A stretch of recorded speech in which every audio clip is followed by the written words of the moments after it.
Ada 5 penyesalan orang di alam kubur. Satu diantaranya, ketika sudah dia gosok meninggal arwah, dia gosok matanya di muka, kata dia, saya di mana? Kau sudah meninggal, dah saat. Saya sudah mati. Iya. Ya Allah, hidupkan saya kembali ke dunia, sekejap saja, kira-kira 1 menit lah kalau boleh. Ya Allah, kembalikan saya ke dunia. Untuk apa? Sholat? Bukan. Puasa? Bukan. Haji? Bukan. Saya hanya ingin berkata, ya Allah, semua hartaku aku sedekahkan fisabilillah. Kenapa bukan minta sholat? Karena sholat hanya bisa dapat pahalanya ketika kita masih sholat. Haji hanya bisa kita dapat ketika kita haji. Puasa hanya kita dapat ketika kita puasa. Tapi sedekah, meskipun sudah tulang belulang hancur, kita tetap mengalir. Itulah yang disebut sedekah jariah. Keliru Bapak Ibu yang Allah kasih rezeki, Bapak tidak bersedekah. Keliru. Dan alhamdulillah, makin bersedekah, Allah makin ganti.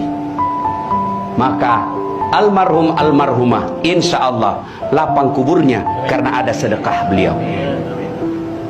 Yang ketiga, yang akan menolong kita di alam kubur adalah ilmu yang bermanfaat. Almarhum almarhumah, beliau suami istri, tokoh pendidikan. Itulah ilmu yang bermanfaat.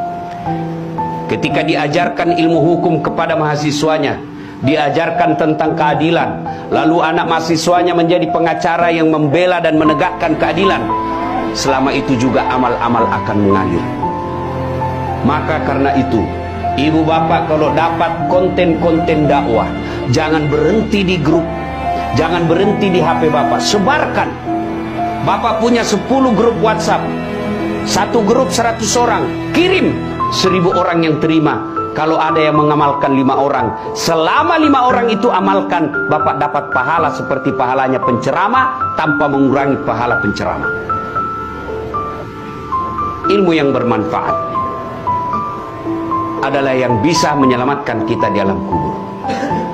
Inilah 3 yang akan terus mengalir meskipun kita sudah di alam kubur, bahkan sudah habis tulang belulang kita. Anak yang soleh dan soleha, sedekah harta, kemudian ilmu yang bermanfaat.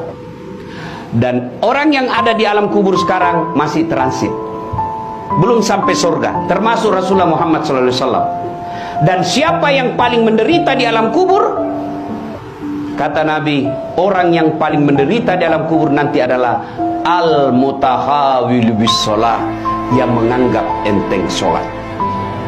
Saya mau tanya, bapak-bapak, kalau pergi merantau ke Sulawesi Selatan, ternyata bapak tidak nyaman di Sulawesi Selatan, ada pilihan? Ada? Ada. Balik lagi ke Jakarta. Saudara-saudara dari Jawa merantau ke Sumatera, ternyata di sana tidak bagus. Ada pilihan? Ada. Balik lagi ke Jawa. Mangan orang mangan, yang penting ngumpul. Iya. Iya toh? Bapak-bapak kalah pil caleg, ada pilihan? Kalah pilpres, ada pilihan? Ada. Tunggu lagi 5 tahun yang akan datang, kita tanding lagi. Ya, tidak disenang sama gubernur, ada pilihan? Ada. Apa? Pensiun dini. Selesai urusan, biar ada di situ kita lewat. Bukan lagi gubernurku. Iya kan? Ibu-ibu, suami cerewet, suami kasar, ada pilihan bu? Ada. Pulangkan saja aku pada ibuku atau ayahku. Selesai. Ya, bapak-bapak punya istri cerewet, ngamuk aja kerjanya, nggak tahu menghargai suami. Ada pilihan? Ada. 2 pilihan. 1 tambah jadi 2, 2 cerai. Ada pilihan pak. Maknanya bapak menderita di dunia masih ada pilihan. Dan tidak ada orang menderita di dunia dari bangun sampai tidur sampai bangun lagi menderita 24 jam. Tidak, pasti ada senyum-senyumnya. Tapi kalau bapak masuk kubur, ada pilihan? Ibu-ibu masuk kubur, ada pilihan? Nggak nyaman pertanyaannya, keluar dulu. Begitu bapak keluar, viral satu dunia pak.